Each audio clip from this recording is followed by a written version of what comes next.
Advocay.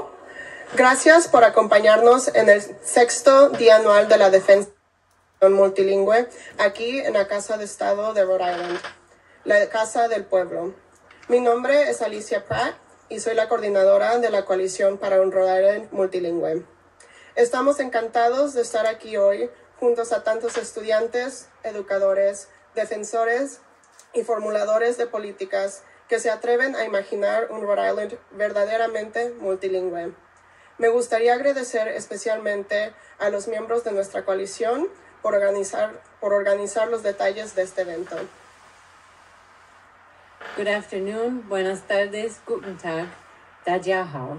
Thank you for joining us for the 6th Annual Multilingual Education Advocacy Day here in the Rhode Island State House, the People's House. My name is Erin Papa and I'm Director of the Coalition for a Multilingual Rhode Island.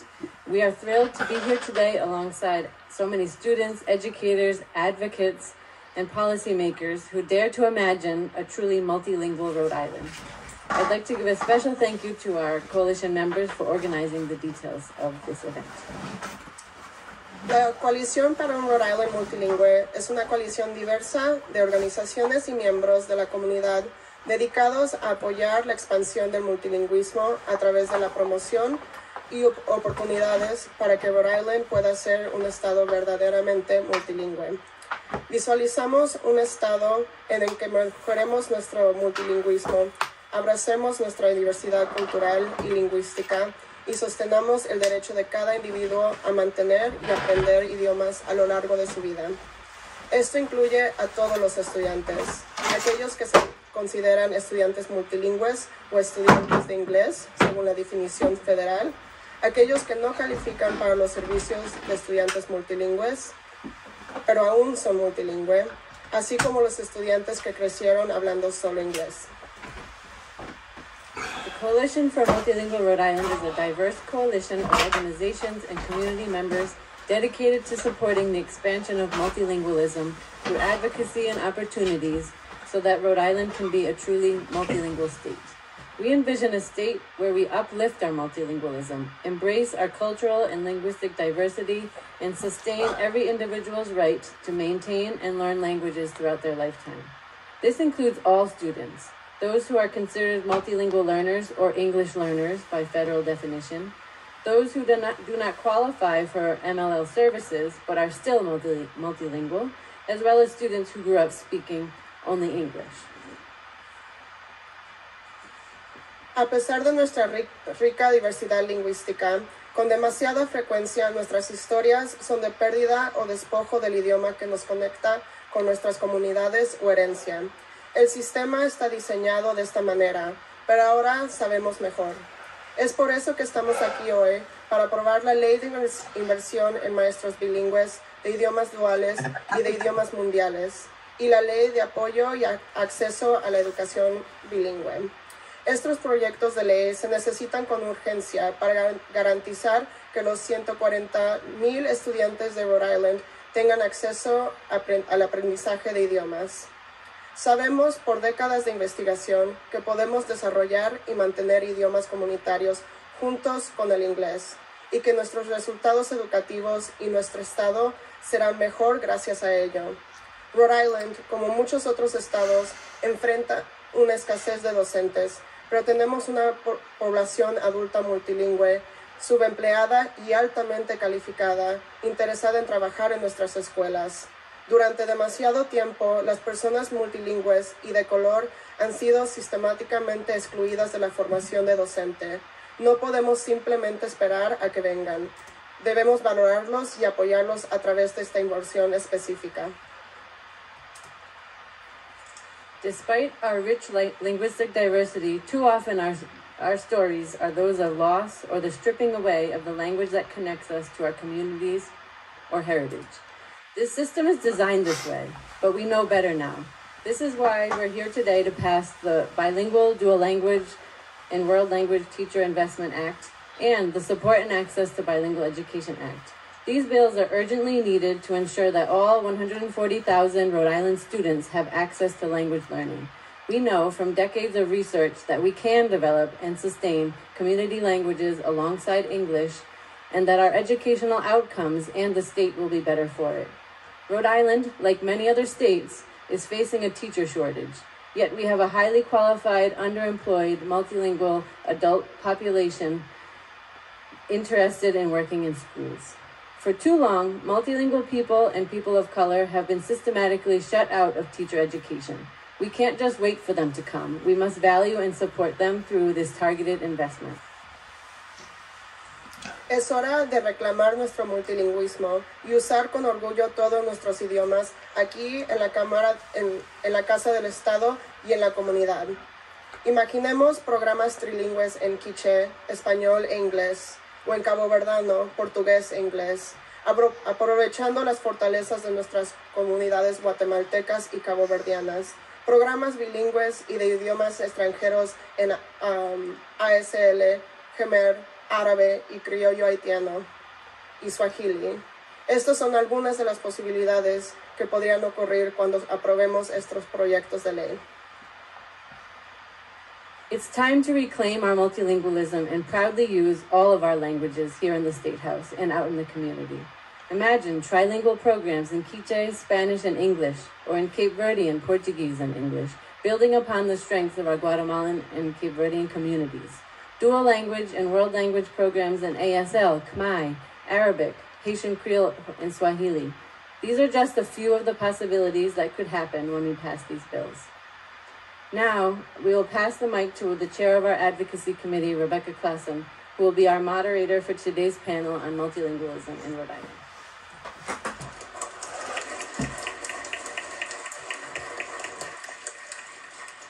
Good afternoon. I'm Becky Klassen. I'm the coordinator for World Languages and Biliteracy for Providence Public Schools, and I'm also the advocacy chair for the Coalition for Multilingual RI. I'm super excited to be here today. Hablo español, je parle français, and Dawideski Kimraig.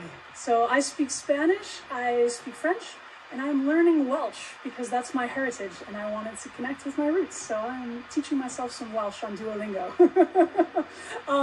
But I'm really excited to be here today with this panel of people who have some different backgrounds and experiences with multilingualism here in Rhode Island.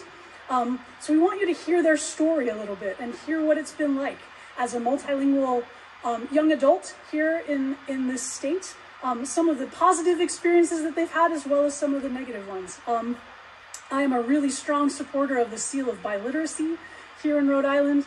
And I'm just excited to see where multilingualism is taking the future of this state. So thank you for being here. To our panelists, what we're going to do is I'm going to ask them to first share their language story, to talk about their roots and their heritage, where they've come from, what languages they speak, how they ended up here in Rhode Island, and then we have some specific questions for each one, so you'll get to know each one a little bit as we go. So we're going to start with Jennifer. So Jennifer, can you start share with us your language story? Just put that mic right straight in front of your mouth.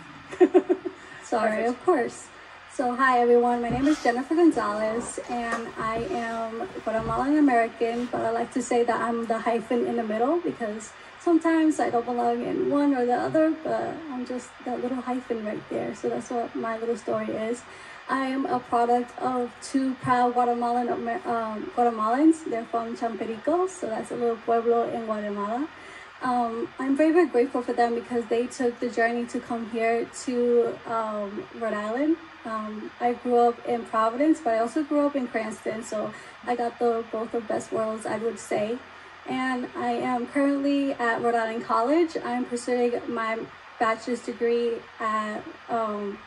in world language education. So I'm doing concentration in Spanish, and I'm also doing a minor in Latin American studies. So I'm very proud to be a Ackerman at Rhode Island College. Thank you.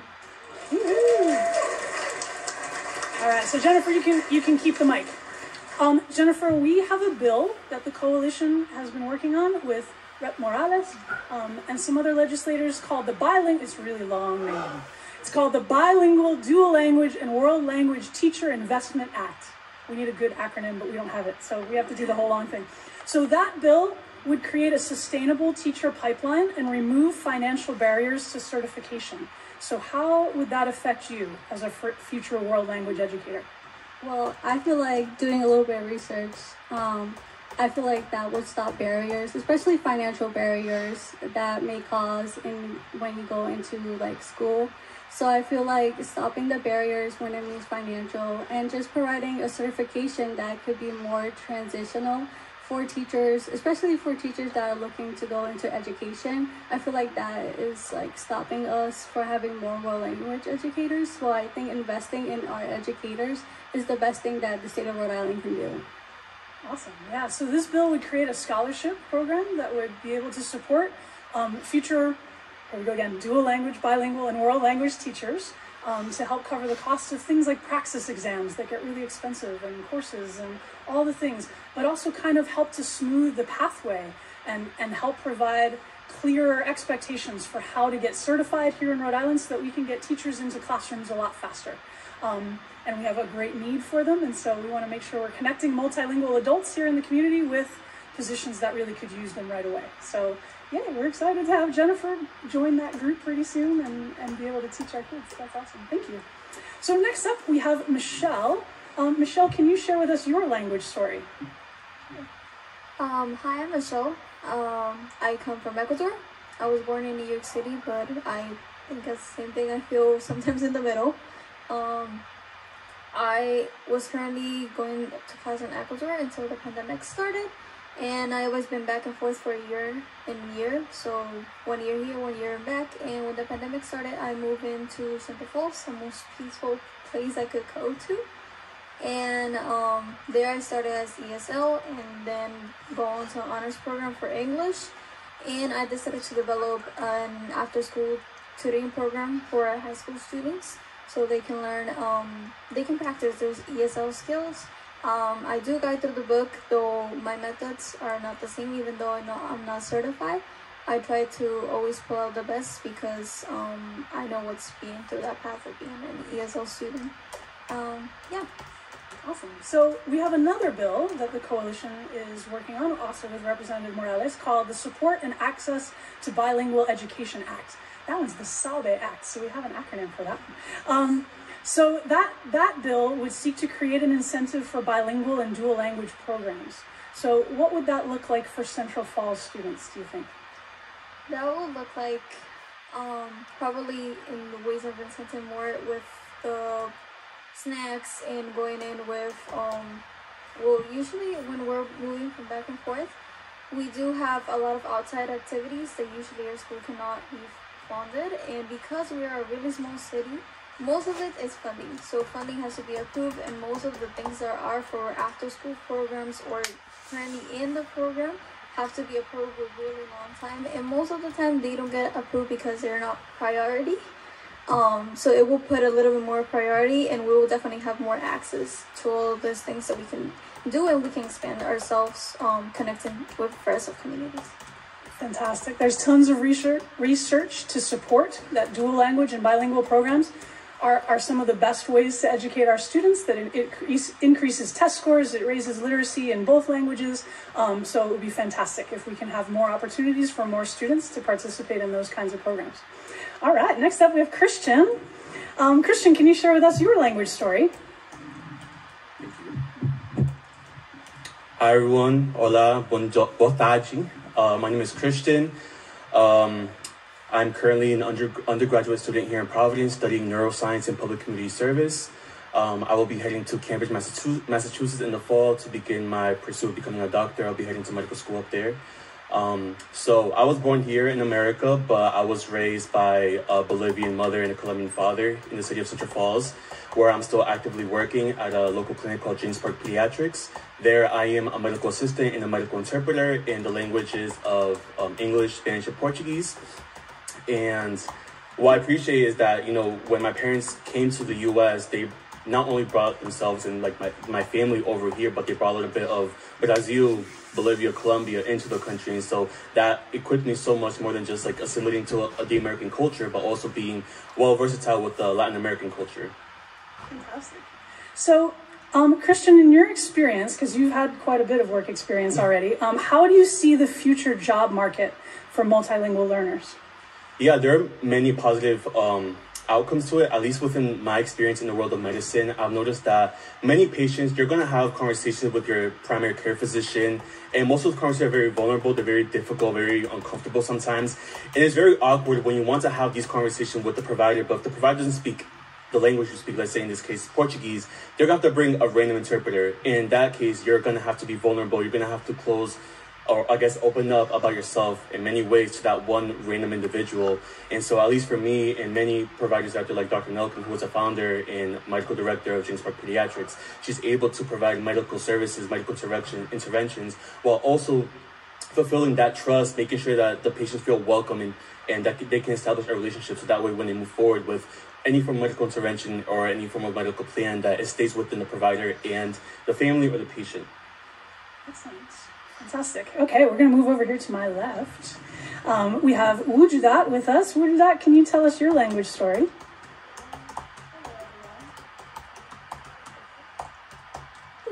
Hello everyone, my name is Wujudat. I am a senior at Classical High School, and my language history, I stem from two Nigerian parents. I was born in New York, but I've spent most of my life here, some in New York.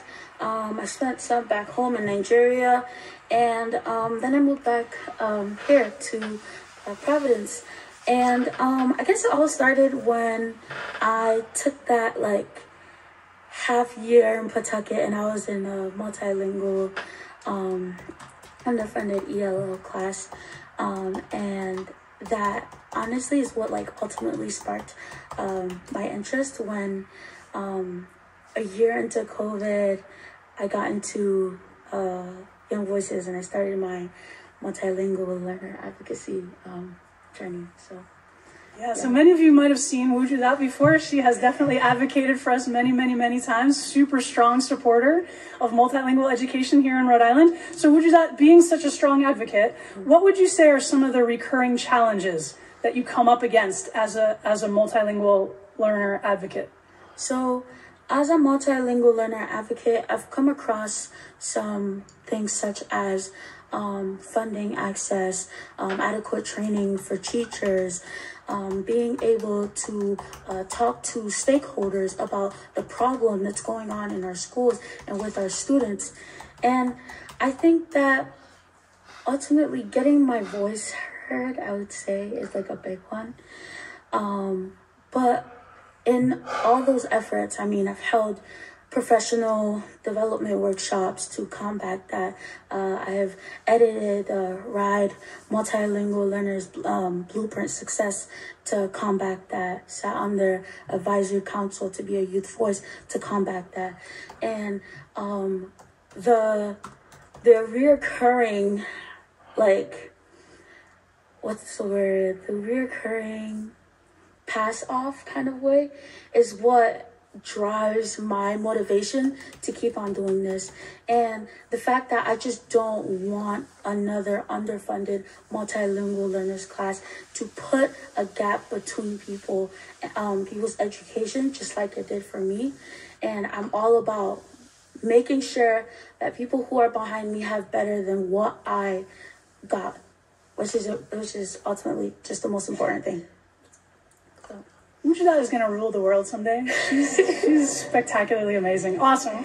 And we also have Valeria here from Classical High School as well. Valeria, can you share your language story with us? Good afternoon, everyone. I'm Valeria Gil Vanegas. I'm a senior at Classical High School. Okay, my story. I came from Colombia 2 years ago. My journey with English was overwhelming by the fact that I moved to another country, but also because I was confronting a completely different new culture. All my life, I knew that language gives you the power to express who you are, what you think, and what things do you like. But when I came to this country, I did not have that power. I lost it completely. I became Valeria in Spanish and Valeria in English. In my Spanish version, I used to be fun, powerful, and intelligent. And in my English one, I was shy. I didn't have confidence at all, and I became my own enemy. It was pretty hard for me because I didn't have the support that I needed. But I made it through, and I'm here now expressing my opinion and my story because I don't want more people to live what I live. I want people to get the confidence that they need to get. I want people not to just learn English, but also to be able to express who they are, to have the confidence who they have, to be the persons that they are in their own language, in English too, and other languages that they want to speak. That's why I'm here, because I want to fight for that.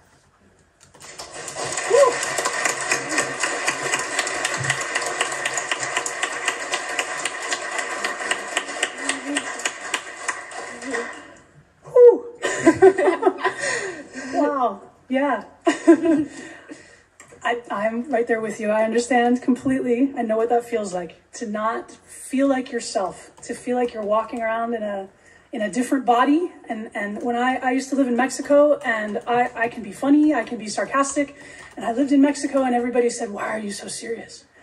¿Por qué tan seria?" And that was not me, and I understand that. That's a hard struggle that not a lot of people can connect with, but I absolutely understand that. That's amazing. So, Valeria, currently here in Rhode Island, our dual language programs end at 8th grade. So the Support and Access to Bilingual Education Act seeks to provide incentives to expand those dual language programs into high school. Mm-hmm. How would that affect students, for example, at your high school? Like, what if we had had dual language at classical high school?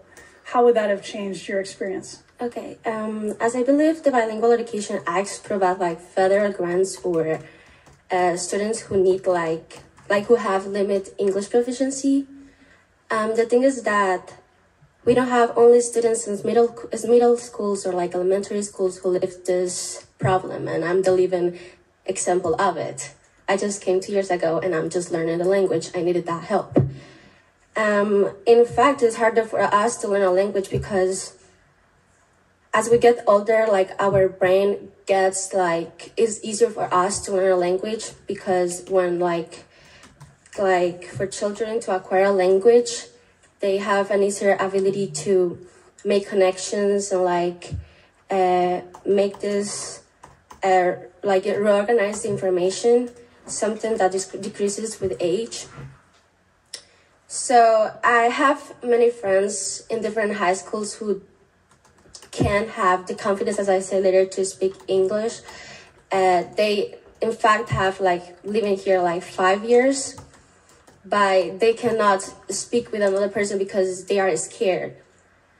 And in my school, for example, I don't feel that they have the support for bilingual students that they should have, because I haven't lived it a lot at all. I believe that we definitely need to expand those helps and initiatives for high school students because we need them to gain the confidence that we need to speak out there. As I say later, when I was presenting my story, it is very important to know that, yes, maybe you can force a student to learn a language because they forced me to learn the language. You see, I speak in English right now in 2 years. They forced me to learn it. And I understood English, but to gain the confidence that I have right now to speak here, they didn't help me to do that. I have to advocate and I have to search that help to be what I'm right now. So yes, definitely schools need to do that because we need people to make us be who we are, who made us connect the things that we need to. Fantastic, super moving stories. My goodness, amazing, amazing, amazing. Yeah, we can do it right now. Amazing. And then finally on our panel today, we have Natalie. Natalie, would you share with us your language story? Yes. Hi, I'm Natalie Basil, hailing from the Middle East. I'm originally from Syria, and I've migrated to the States 3 years ago with my family in pursuit for better education and career. I'm currently studying biology at Johnson & Wales University in downtown. And my native tongue is Arabic, spoken at home with my family, and I also learned English at the age of 4 in school, and I've also learned French in elementary school, and I also learned to speak Turkish independently at the age of 12. I have worked in a summer camp in the summer of 2022. It's called Camp Rise. That was a wonderful, very fulfilling experience that have made me more interested in the whole multilingual gig. Yes, and I also volunteer and help translate conversations between organizations and individuals for humanitarian, in humanitarian settings in an app called Terjimli. Awesome. So, Natalie, you came here as a high school student. So, in your opinion, what does a multilingual person who is new to this country, what do they need to succeed here? For a new person coming here to the States as a multilingual, a person definitely needs a supportive network of family, friends, mentors, and resourceful community organizations that can help fostering a sense of belonging and that can offer crucial assistance in those pivotal life transitional stages. And for me personally, my high school guidance counselor, she definitely was a major reason of why I'm here right now. I think that having kind people, open-minded people that are there and can show you all the nooks and crooks and all the details that you need to succeed, such as a high school guidance counselor, that can be life-changing. And definitely more like immersion for learning the new language through going to schooling, programs, clubs, and social organizations. And another thing that I have noticed is that many people come to the States with very rich and diverse educational backgrounds, expertise, certifications, and skills that can literally get lost in translation and go unrecognized. So I think that having established specified programs or pathways that can work on providing proper licenses to utilize the existing skills, or at least to continue what they were working on before coming here, would significantly improve a new person's life, because that promotes a career fulfillment and a sense of value and recognition. And in return, it's also very beneficial and for the nation's workforce. So definitely more of those programs can be helpful. Fantastic, fantastic.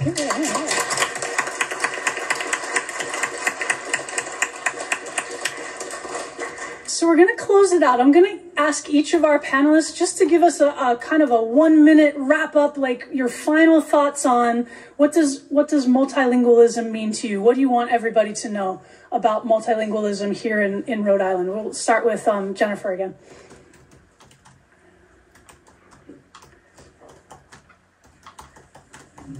All right, I'm going to do my quick spiel. So I would say, if I were granted to wish to establish a sustainable pipeline of world language educators, I would prioritize creating an enhanced curriculum that benefit future students and foster stronger connections between colleges and universities and communities. Additionally, I would seek to address the challenges faced by student teachers, providing them with stipends or grants to support them with their efforts during student teaching. And then 4, the Support Bilingual Dual Language and World Language Teacher Investment Act would provide crucial support for aspiring and current teachers in the World Language Educating Program, making it easier to enter and thrive this profession. In this turn, it would benefit future students by ensuring access to high-quality language instructions and fostering more diversity, inclusion, and academic enrichment in this learning environment. So please come support us today.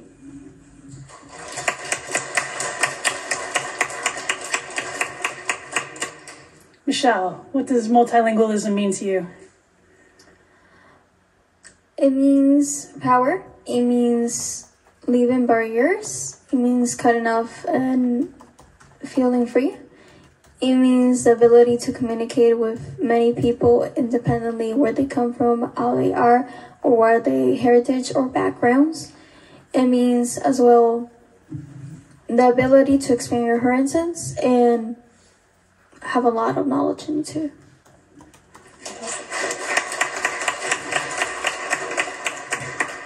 And Christian. So for me, it means being able to establish community within a community, providing opportunity for people to feel safe and feel at home in places that are, in a sense, estranged to them. And personally, for me, in my goals, in addition to becoming a doctor, my goal is also expanding the amount of languages I speak. So I've recently learned that there's a big issue with non-verbal communication, such as ASL, and it's not fair for individuals who are forced to just read our lips in order for us to have communication. So part of my goal, in addition to learning other languages with my tongue, with my voice, is also being able to communicate with those who do not have the ability to speak.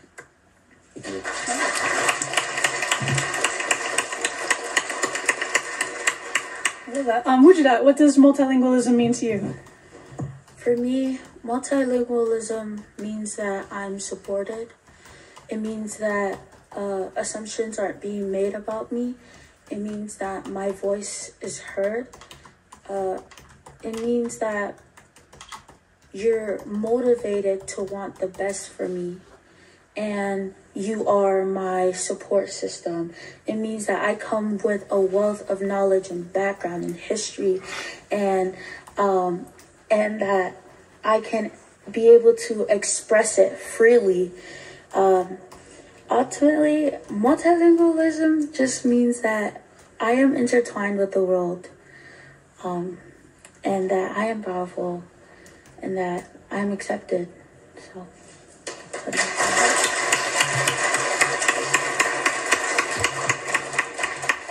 And Valeria.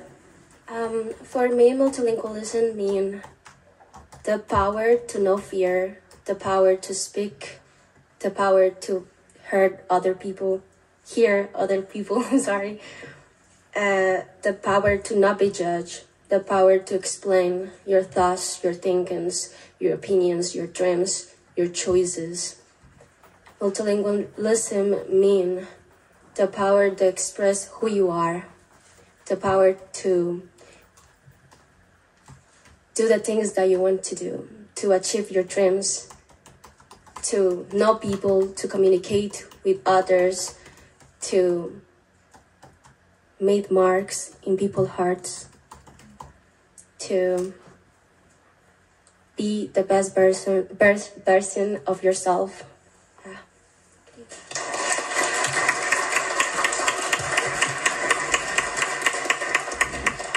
And Natalie.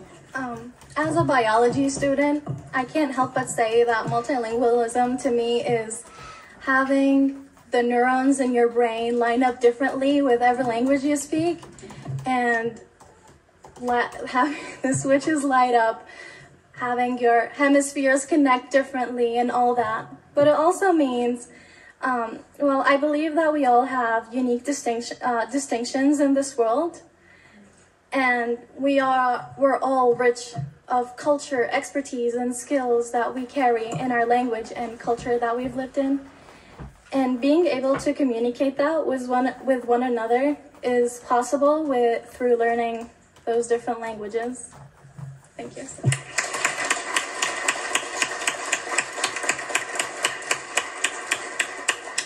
I am so encouraged. The future is super bright in Rhode Island. I mean, how amazing are these panelists? Can we give them one more round of applause, please?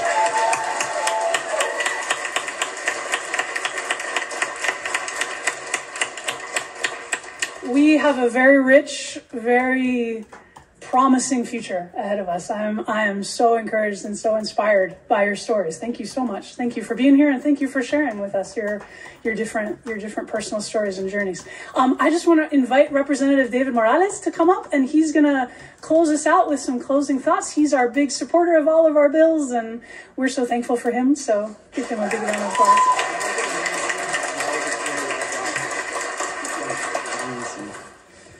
Bienvenidos a todos nuestros vecinos.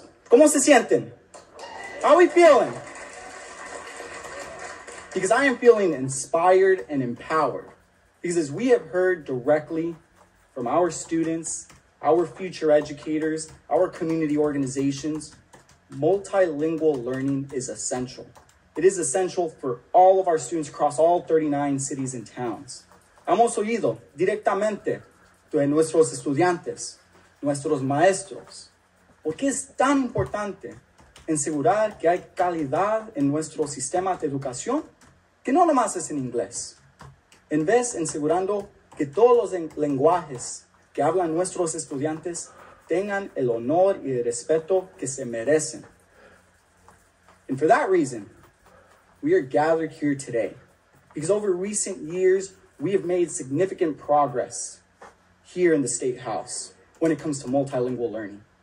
Just a few years ago, we passed legislation that would ensure that if a student graduates with the seal of biliteracy, whether it is the silver seal or the gold seal, that they would be awarded the college credit that they deserve.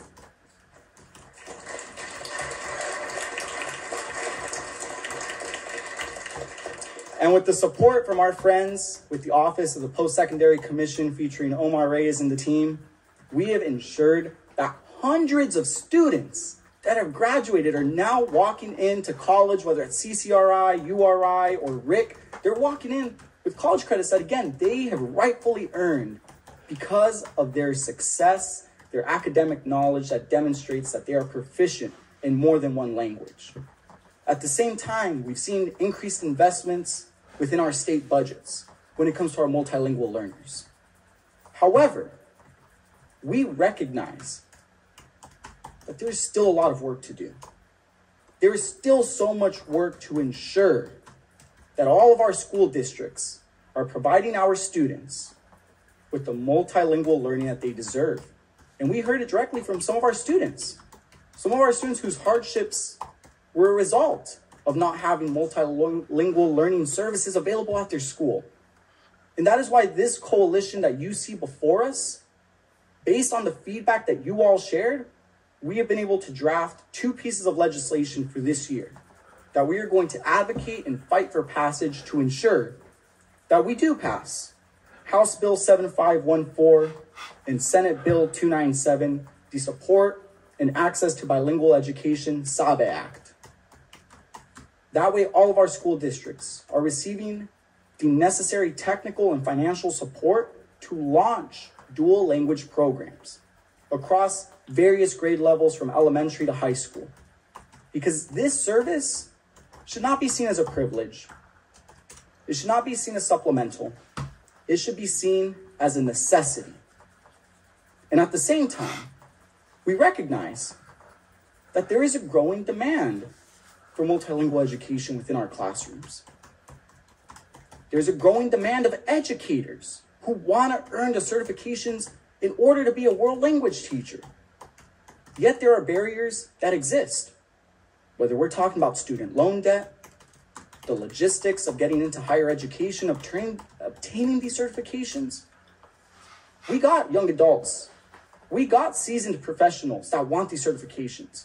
Therefore, it is our responsibility as a state to ensure that if you are an educator, an incoming educator, and you want to be certified in bilingual, dual language, and world language, we're going to ensure that you have the resources to do it.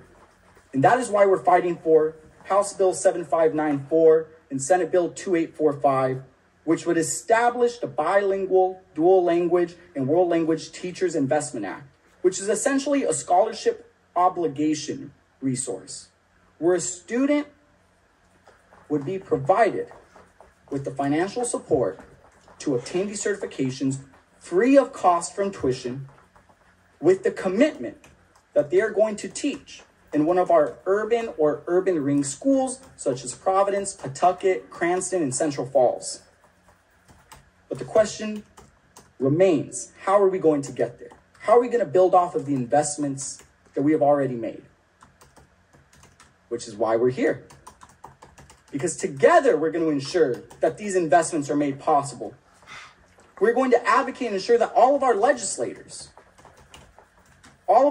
from all 39 cities and towns, regardless of whether they represent a rural community, a suburban community, or the urban core, that they recognize why it is so important that we continue to build on these investments and provide the services to our students because they deserve it.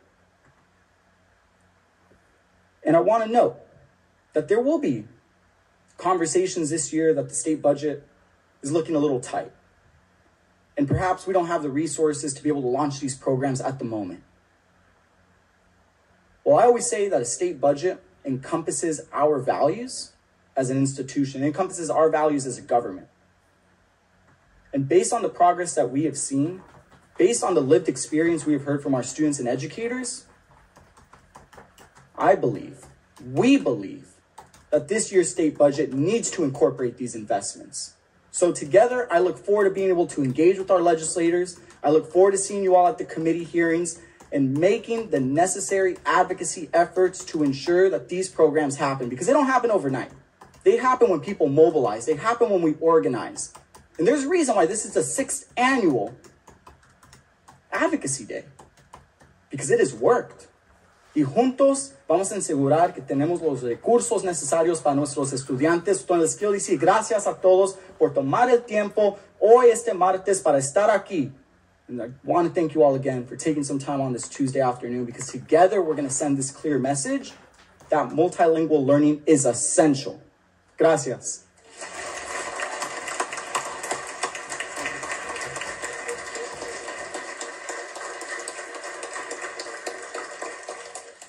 And so at this time, I want to be able to welcome up Alicia from the coalition, because we have a special surprise that I wanted to be able to share together as a community.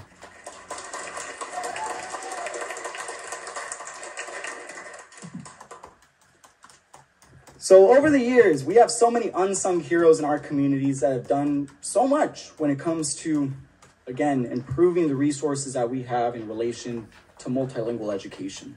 Whether these be our students, whether they're some of our educators, our aspiring educators, there are rock stars in this room that make this work possible day in and day out. So I want to take a moment to recognize some of these community members directly. And first and foremost, I would like to welcome up to the stage, if she is here, Larissa Guido Swenson.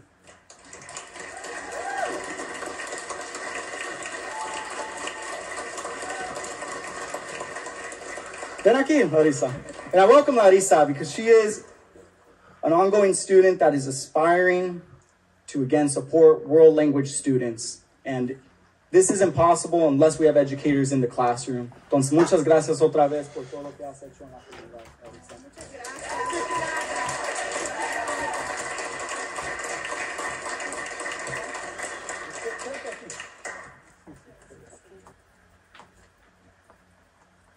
And next, I would like to welcome up, you heard from her earlier.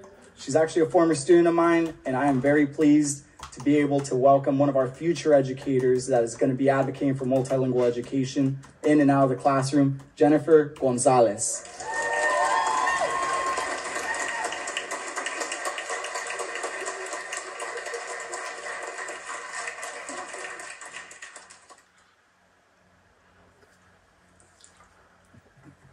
And next we have a current educator who's been supporting our multilingual learners through a dual language education series and courses, Michelle Caraval.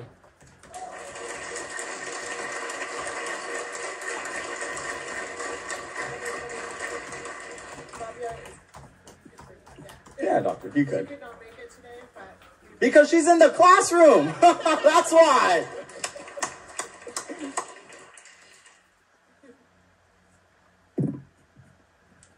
Next, we have an educator at Fortis Lima Elementary School who has done an incredible job over the years supporting our multilingual learners. Because I'm going to tell y'all, and we know this, it makes a difference.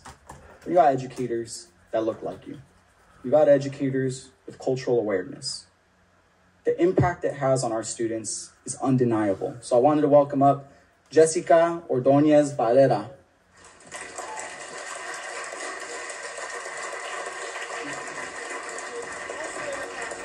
Y también está en la clase apoyando a nuestros estudiantes. So she is also in the classroom at this point in time.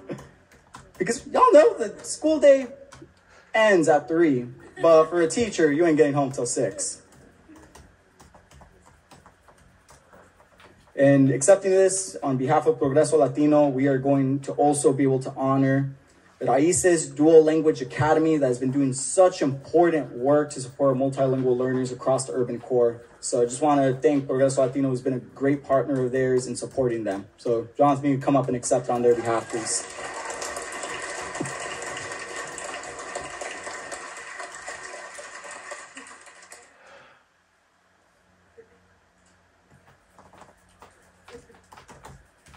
And lastly, to the folks who have brought us here together for the last 6 years, the Coalition for a Multilingual Rhode Island, which is encompassed of over 20 community organizations from the grassroots level to coalitions of educators and clearly some fantastic students who are the present and will continue to move on into the future. I want to just be able to give us all a big round of applause for the Coalition for a Multilingual Rhode Island. And Dr. Aaron Papa, if we can have you come up to accept it on behalf of the coalition, please.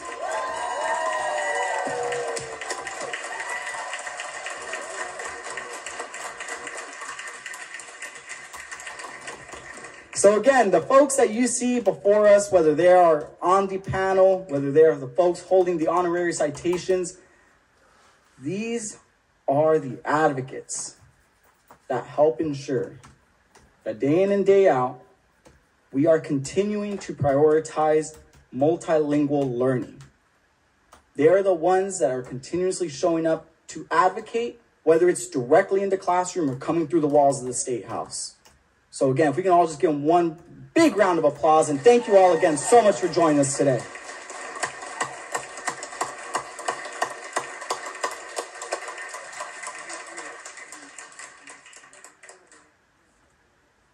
Entonces, a este tiempo, como ya estamos cerrando, les vamos a decir que se vayan donde está el Casa Estatal, directamente en los House Chambers, para hablar con sus representantes y asegurar que ellos entienden por qué es tan importante tomar acción y asegurar que tenemos los recursos. So at this time, as we are closing out, I'm just going to kindly ask that we make our way over to the House Chamber. If you are to take an exit right now, you will take a right. It's going to be that big building or the big room. Do not be intimidated. Those legislators are there to serve you.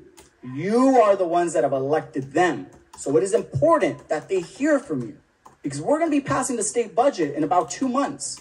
And your feedback, those 2-minute conversations that you're able to have, trust me, it makes an absolute world of a difference. So please go out there and talk to them. Why it's so important we support multilingual learning. Thank you.